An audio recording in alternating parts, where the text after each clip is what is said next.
Prioritizing demolitions with limited funding.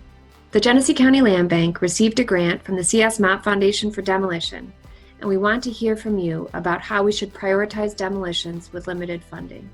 Share your feedback by filling out a survey by November 30th at www.thelandbank.org.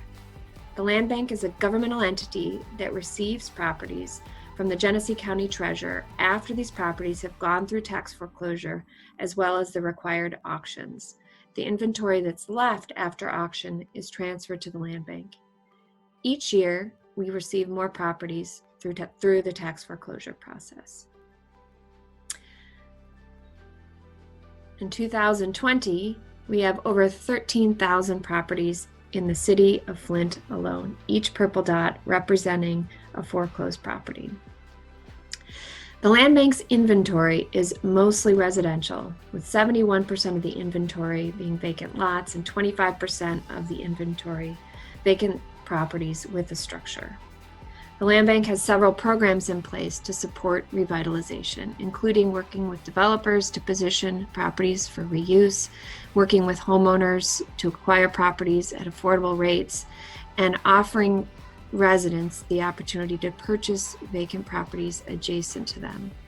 We also have a community-based maintenance program, our Clean and Green program, as well as locally hired crews that work to maintain properties throughout the city. The Land Bank also demolishes blighted structures. Many of the properties that we received are blighted beyond repair by the time we receive them. To date, we've completed over 8,300 demolitions. In the last year alone, we completed 310 demolitions. So now we have this focus on Flint demolition funding, where CS Mott is providing us a grant of $448,000 allocated through a community-driven voting process to demolish vacant houses that are beyond repair, take down properties that have been burned, and demolish homes listed on the Flint property portal that are designated as needing demolition, but currently no funds are available. This grant will fund about 30 to 35 strategic demolitions. And this is just a very, very small percent of the demolitions that need to be done throughout the city. Right now, there are over 4,700 blighted properties in the city. 30% of those are Land Bank owned, and they're listed on our demolition list, but not funded. An additional 35% of those are properties that are owned by the Land Bank and in poor condition, but not quite on our demolition list. An additional 34% of those are privately held blighted properties. So what would it take to demolish all the blighted houses held only by the Land Bank in the city of Flint? It would cost $41.6 million to demolish all 2,922 Genesee County Land Bank owned blighted houses. And it would cost $17.8 million to demolish all of the 1,253 houses that are already on our demolition list. And it costs approximately $14,250 to demolish a house. So that's a lot of funding. So given that we only have a small portion of this funding needed for demolition, what should we prioritize? How should we be selecting properties for demolition? So we're going to start with what we've heard from the community about what to prioritize. And we can gather this through the outreach and community engagement that served as the foundation for the Imagine Flint Master Plan and City of Flint Comprehensive Blight Elimination Framework, where over 5,000 Flint residents were engaged with over 300 master plan events. We can also use resident-driven data that is held in the Flint property portal. Since 2012, Your Neighbor Inventory has engaged community-based organizations in gathering property condition information in Flint. Residents can update property information as the condition may change in the Flint property portal.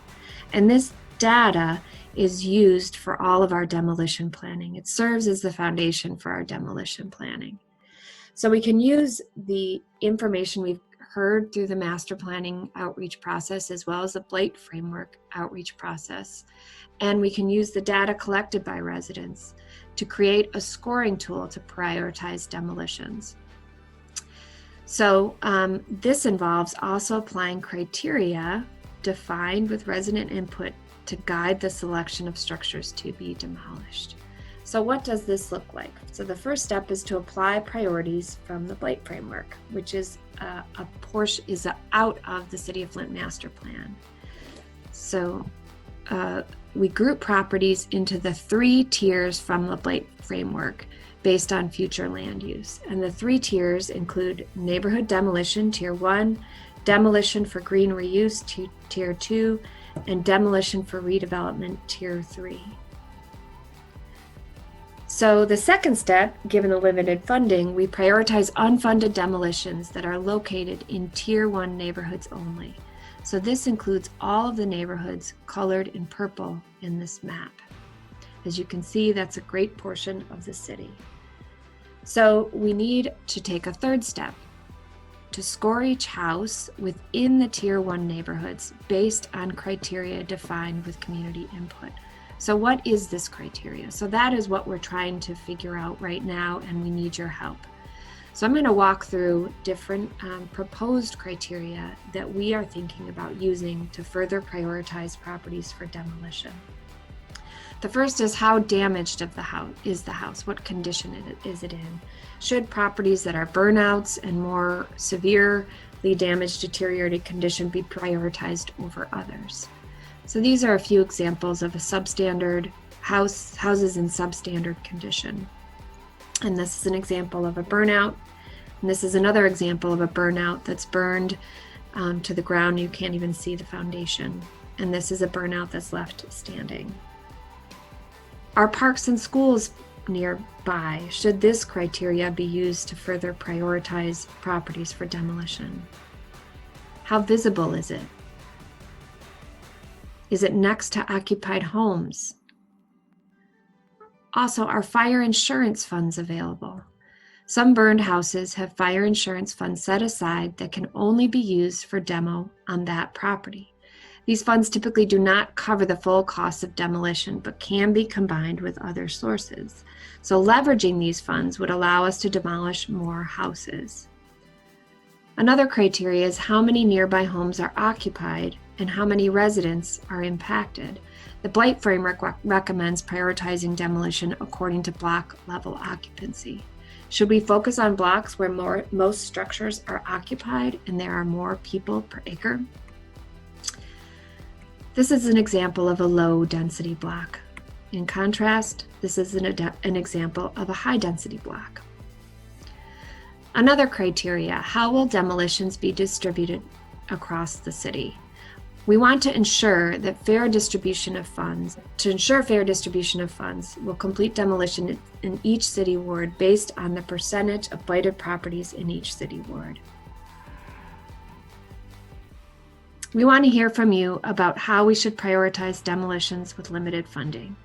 Share your feedback. Go to www.thelandbank.org or find us on Facebook and complete a survey before November 30th. Your voice matters. Thank you very much.